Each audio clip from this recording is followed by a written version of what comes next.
Hello, today is September 10th, 2018, and today I got another book haul. Now, two new books came today that I want to share with you.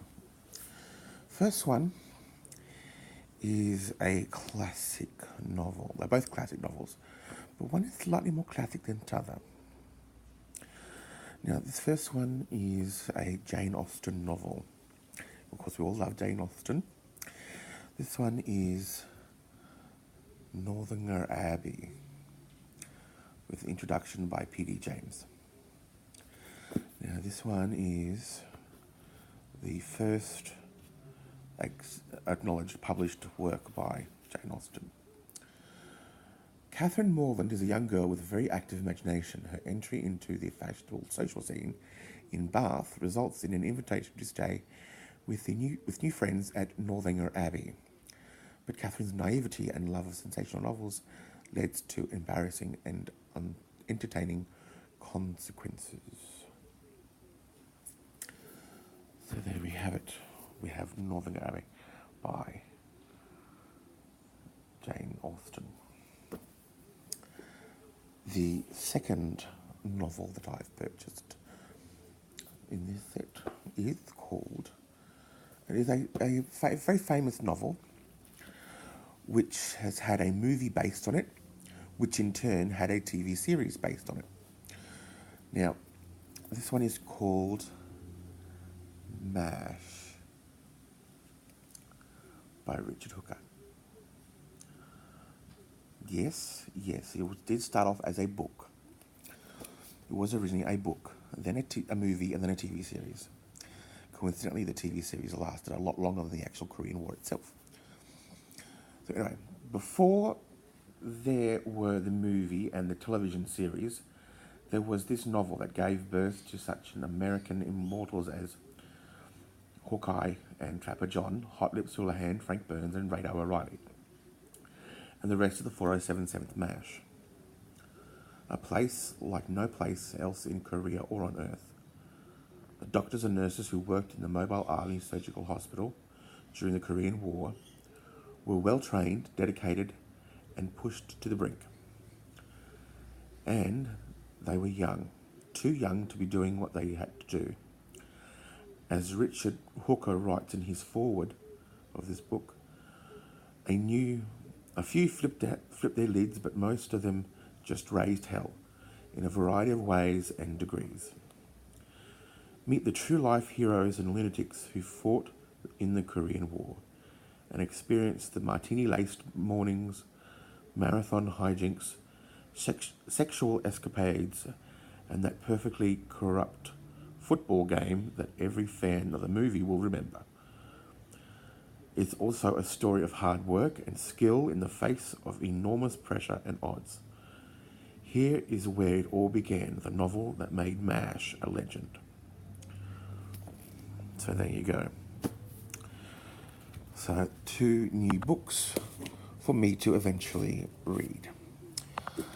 Now, today is September 10th. The day after tomorrow will be my sister's birthday, and the day after that, the anniversary of her wedding. But today is also an anniversary, a very somber and sad one for my family, because it was exactly 14 years ago today, on September 10th, 2004, that my mother passed away. Today is very sad for me because I miss my mum very terribly, still to this day, even after 14 years. And she meant a lot to me. She did. I had an interesting relationship with my mother, but I guess I have a lot of family members tell me that of the three of us, my sister, my brother, and I'm pretty much the most, of the three of us, the most like mum. I look a lot like her. I sound a lot like her. I talk a lot like her. My mannerisms are a lot like her. I'm a lot like my mother. I mean, I look in the mirror and see something of my father in me too, but mostly I see a lot more of my mother. And in both looks and in personality. And I miss her terribly. I was just remembering yesterday about something that happened to me a few years back. I was out having lunch with my ex-boyfriend. We were still together at that time, and I remember we walked into the food court at the shopping centre, and just as we were walking in, we'd noticed that sometimes they have this guy sitting at a piano playing tunes, and I noticed that was happening again that particular day. So I thought, oh yes, we're going to have some light entertainment with lunch. So I thought nothing more of it, and then of course I grabbed the spare table, because it was really packed that day. There was a lot of people there. And so I thought, I said to my partner, I said to my boyfriend, I said, look, I'll go grab a table and you go order lunch. So I thought, okay, fine. So he went and ordered some Hungry Jacks, and we sat down and had lunch, started eating. And then just as I'm about ready to have my burger, I hear the guy at the piano start playing this tune.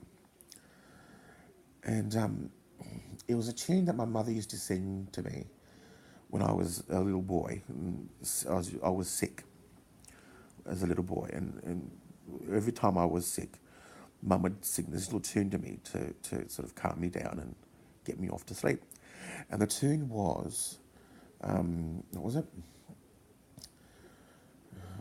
That song Brother John from the Flying Nun. No, not Flying Nun, the Singing Nun. Yeah, Brother John from the Singing Nun with Debbie Reynolds. That tune.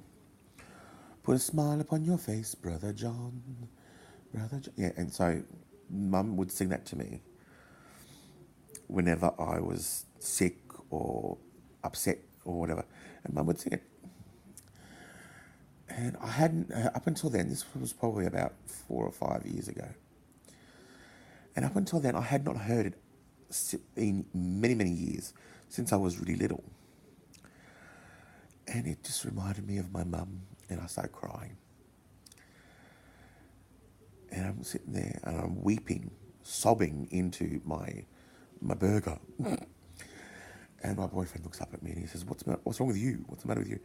He's going, and between heaving sobs and whatever, I tried to explain to him that's the song. And he's like, "What's with the song?" And so I explained to him what the significance of the song was. And he's like, "Oh, okay." And we just continued having sort of lunch or whatever. And yeah, so that was an emotional time for me that particular day. So yeah, that was. But they say it gets easier as time goes by, and it does get easier. But it never completely goes away. It just gets easier to live with. It does. It just gets easier to live with. To the point where today I still miss her terribly, but I have very good memories of her, and I will always love her. Always. So anyway, today I'm going to really remember to live with passion.